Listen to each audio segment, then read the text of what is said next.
Hello， 大家好。我看最近很多人都建议我们把这个猪圈拆掉，然后车就可以开到我们自家的院子里来了。其实把这个猪圈拆掉后，车也开不上来。为什么呢？因为这里太窄了，这里窄的连那种大的3轮车都上不来。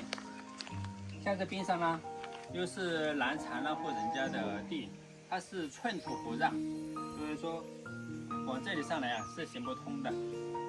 即使我们把这个猪圈给拆掉了，也只能是用来停我们的踏板车、3轮车之类的。所以说这一块地拿来也是没有用的。在这个位置呢，这块地又是南禅那户人家的。要想往这里过来的话，其实是行不通的。一开始说好了往这里过来，然后他们的这下面这地也愿意占。因为这块地是他大儿子的，分给他大儿子了。然后呢，他的小儿子说不能占，他的老弟也说不能占。然后他大儿子也拗不过他们，所以说这个位置我们就放弃了。所以说我们这个猪圈目前是没有必要拆的。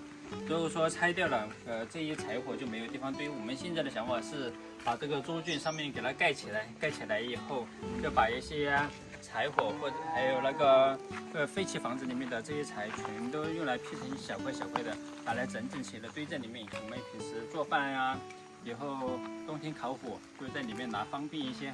然后在这里拿的话，始终是不方便，而且呢，这个房子我们现在要把它全都收拾出来。收拾出来以后，把该拆的地方给它拆掉，然后把我们的边界用水泥砖给它砌出一条边界来。不然到时候这户人家又来跟我们争。本来上次我们已经让他50公分了，按道理来说我们的这个地基是在这里的，因为那户人家要抢嘛，要争这块地，然后我们就送了他50公分的距离，所以说我们的地基在这个位置。所以说像这样算下来的话，我们当初花10800块钱买的这块地，也就20多个平方，所以我们买这块地是很吃亏的，因为为了排除这些隐患，就是别人找我们的纠纷嘛，我们还是强忍着把这个烂房子给它买下来，然后以后我们这个窝园后面就是我们自己的，就不会跟这家扯不清楚，是吧？我们是这样想的。这里要是想出车的话，那是不现实的。车子只能是说以后我们做一条支路过来，我们拉材料方便一些。拉材料都只能是让师傅倒车倒到这里来，然后把材料下在这里。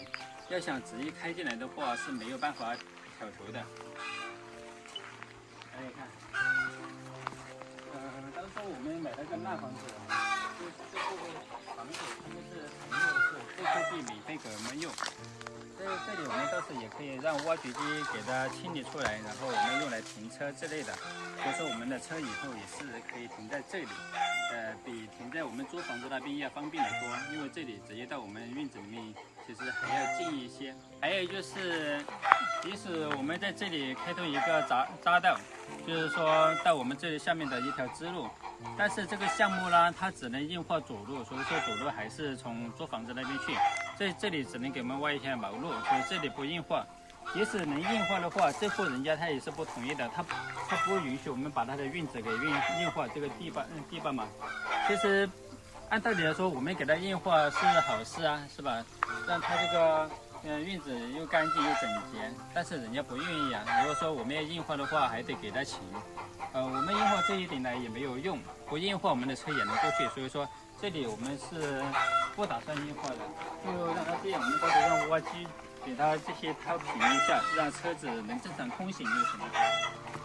这条路我们主要就是留来我们自己的3轮车拉一小的材料啊，或者过来充电方便，人走过来方便就行了，其他的我们就不管。当初的路其实是打算修在这里，在这里修一个停车场就结束了，但是这户人家他们一开始是同意的，但是由于他老爸还有他小兄弟不同意，所以说这里就放弃了。还有就是我们在这里最头疼的就是边界的问题，无论是前后还是左右的边界都是扯不清楚，而且都跟那户人家有关联。这户人家呢，他们在这里可能他们的祖辈在这里待的时间比较久，所以说到处都有他家的地。然后改革开放以后，就把这些地给全部分散出去了。但是这些边界他们都说是他家的，然后所以说边界就不清不楚的。很多人都说让他拿出土地承包合同，拿出证明，其实是没有证明也没有承包合同的。像除了山林之外，都是没有承包合同，就建房子的这些区域都是由各家自己认领的。就是说那个时候就这块地是我在种庄稼，这块地就是我的，是我先发现的，就是我的，就是这种情况。所以说像这些边界啊、房子啊，它都是没有证明也没有房产证的。大家都说你们买这个房子没有证，你们也敢买？其实我们就是买了一个转让合同，就是转让协议嘛。我们买了这个使用权，那就是我们的，我们也不需要说非要什么房产证来证明是我们的，只要我们在这里住就是我们的。反正这个边界我们是扯不清楚了，我让他卖给我，他也不卖。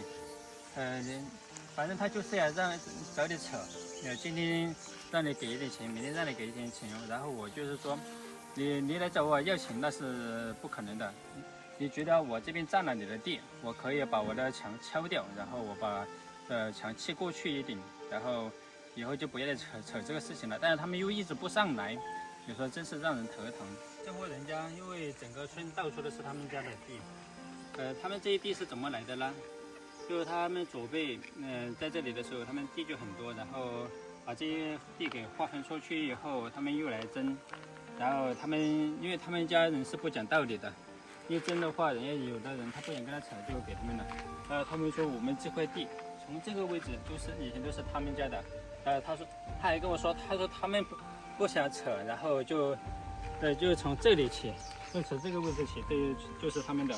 如果说到时候他们非要来掰扯的话，就是往这里，我们就把这个砖敲掉，往这里砌过来了。然后我们拿这一点地来也没有用，所以说，买一个清净就不想扯这些问题。很多人都说，能不能硬气一点，是你的就是你的。你真的是有的时候，你把这个扯赢了，但是他会不断的找你麻烦，我们也没有必要，是吧？听村里面很多老人说啊，这户人家他是特别喜欢争这些边边界界的。当初村里面有一户人家不是一家人，不知道是为什么。就一家人都去世了，然后他们就是把人家那户人家的地全都抢过来了，其他的村民去种菜他也不让，他就说，在老一辈就是他们家的，现在他们家没有人了，那些地就应该是他们家的。所以说这些人真的是很扯啊。还有我们这里买这个果园也是，我们买的第一天他就跑过来，他说，你们不要乱动，然后要先让他把这个白菜给砌好了，我们再来动。然后他说一开始他还说了气人一点，他说你们这里从这个位置直上去都是他家的，是被那边那位奶奶每天来种菜，给他的这些挖掉后给他砌进去了，这种话都说得出来。如果一个老人家又不是他的地，他只是种他侄儿家的地，他有必要这样弄吗？是吧？这些全都是他自己来砌的边界嘛，我们买过来后他才来砌的。然后什么事儿都往上面扯，都是他家的。然后这个位置本来就是我们租房子这户人家的，他们是同意我们把这个路挖到我们这块地里面去。然后我们想的是，这块果园的话，我们可以用来停车啊，做什么的。他就说这里也是他的，不让动。然后我们租房子，这家人说这块地是他们的，他们修房子的时候，这些是他们堆砌在这里的。